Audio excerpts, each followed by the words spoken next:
నమస్కారం సార్. నమస్కారం, కూర్చోండి. మీరు ఈ ఆశ్రమాన్ని ఎక్స్టెండ్ చేస్తున్నారని, డొనేషన్స్ కోసం ట్రై చేస్తున్నారని అన్నయ్యకి తెలిసింది. బాబు గారు నమస్కారం. తర్వాత మాట్లాడొచ్చు, వెళ్ళండి. అవును సార్, ఒక మెడికల్ వార్డు, ఒక శిశు విహారు కట్టాలి మా కమిటీ సంకల్పం. అందుకని ఉడతా భక్తిగా ఈ 10 లక్షల చెక్కు మీకు ఇచ్చిరమ్మన్నారు. చాలా థ్యాంక్స్ సార్. సార్ సార్ చిన్న ఆటోగ్రాఫ్. సార్ చంద్రశేఖరం అని నాకు బాగా తెలిసిన అబ్బాయి, బాగా పాడతాడు. ఒకసారి మిమ్మల్ని కలిశాడు కూడా. అడుగో అతనే. వాళ్ళ అమ్మగారికి అతను పెద్ద సభలో కచేరీ చేస్తుంటే చూడాలని కోరిక. నమస్కారం అండి. నమస్కారం. ఎవర్రా? శ్రీరంగం బ్రదర్స్ అని వినే ఉంటావు. వారిలో చిన్నాయనమ్మా. ఎంత అదృష్టం. వారికి ఒక్కసారి నన్ను నమస్కారం చేసుకొని సరస్వతి పుత్రులు గానగంధర్వులు. అయ్యో అమ్మా అమ్మా, మీరు పెద్దవారు, మమ్మల్ని ఆశీర్వదించవలసిన వారు. ఈ నమస్కారం మీ వయసు కాదు బాబు, మీ విద్వత్తుకి. ఇన్నాళ్ళకు మా చిన్న కచేరీ చేస్తున్నాడు, విని ఆశీర్వదించాలి. పెద్దదాన్ని చేతులు జోడించి అడుగుతున్నాను, కాదనకండి బాబు. అలాగేనమ్మా. కచేరీ ఎక్కడ? మా ఆటో ఫాలో కండి సార్. పదమ్మా. జాగ్రత్త. పోనీ బాబాయ్.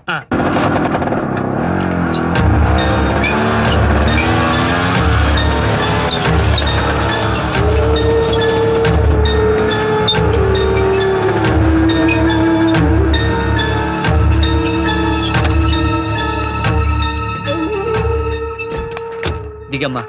అప్పుడే వచ్చేసావా? అవునమ్మా. అమ్మా మెట్టుంది.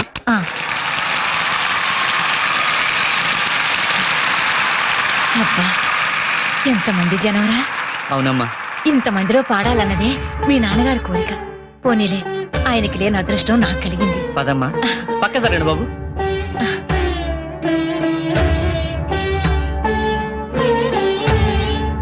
కూర్చోమ్మా. కూర్చోండి సార్. మా నేను స్టేజ్ మీదకి వెళ్తున్నాను. క్షేమంగా వెళ్ళు. చూడండి బాబు, మీరు మహాపండితులు. మా అబ్బాయి ఏదైనా పొరపాటు చేస్తే పెద్ద మనసుతో మీరే క్షమించాలి. అబ్బాయి స్టేజ్ మీదకి వచ్చుంటున్నాడు. అవునమ్మా. శార్వాణి సంగీత సభ తరఫున రసజ్ఞులందరికీ స్వాగతం. ఈ రోజు మన ముందు ఒక వర్ధమాన గాయకుడు శ్రీ చంద్రశేఖర్ గారు తన గళంతో మిమ్మల్ని రంజింపజేయనున్నారు. వీరు కీర్తిశేషులు శ్రీ అంగర సార్వభౌమారావు, శ్రీమతి జానకమ్మ గారుల కుమారులు. ఇక్కడే సభలో శ్రీమతి జానకమ్మ గారు ఆసీనులై ఉన్నారు. దయచేసి వారు ఒక్కసారి నిలబడితే. లేవడమ్మా.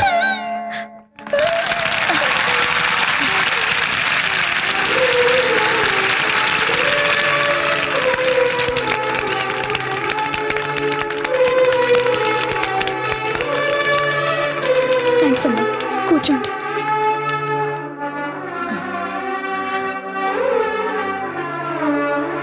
ఎక్కువ కాలాతీతం చేయకుండా కచేరీ ప్రారంభం చేస్తున్నాం.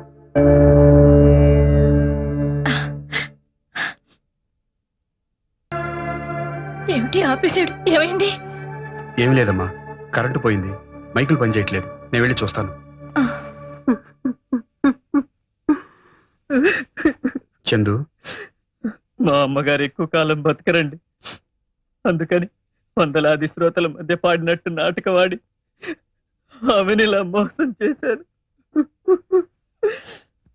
పిచ్చివాడా, అటు నీకు శృతిలయలు నేర్పిన కన్న తల్లి, ఇటు లయవిలయాలు నేర్చిన పరమేశ్వరుడు, ఈ ఇద్దరు శ్రోతలు చాలరా?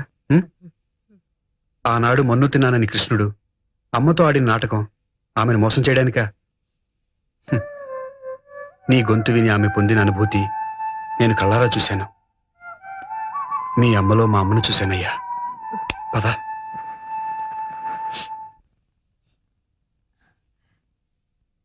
అమ్మా. బాబు, మైకులు పోయాయా? అవునమ్మా. విన్నంత వరకు ఆయన ఏమన్నారు? నా పాట కంటే నీ పాటే బాగుందన్నారమ్మా. అవునమ్మా, మీరు చాలా అద్భుతంగా పాడారు. మీ ముందు మేమెంత. బాబు, ఒక చిన్న మనవి. చెప్పండమ్మా. వీళ్ళ నాన్నగారికి అన్నమయ్య ఆరాధ్య దైవం. ఆయన బాణీలో పాటలు రాయాలని చిన్న అమ్మా, మీ నాన్నగారు రాసిన పుస్తకం వీరికి చూపించు. తీరిక వేళల్లో ఏదేదో రాస్తూ ఉండేవారు. అందులో ఒక పాటలో ఆయన అన్నారు, స్వామివారు అలిమేలు మంగని కలియడానికి వచ్చినప్పుడు ఆయన కుడికన్ను అదిరిందట.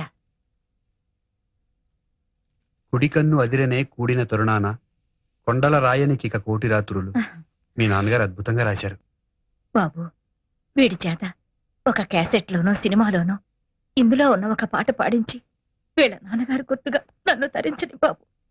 తప్పకుండానమ్మా. ఓసారిట్రా, ఏమిటోదినా? సురేఖ నా తోడికోళ్ళైతే ఎలా ఉంటుందో చూద్దు గాని. అన్నయ్య ఎక్కడున్నావయ్యా? నేను ఇక్కడ లేను, కాళింది మడిలో ఉన్నా. అలాగా? అమ్మ దొంగ. కూర్చో కూర్చో. కూర్చోవయ్యా.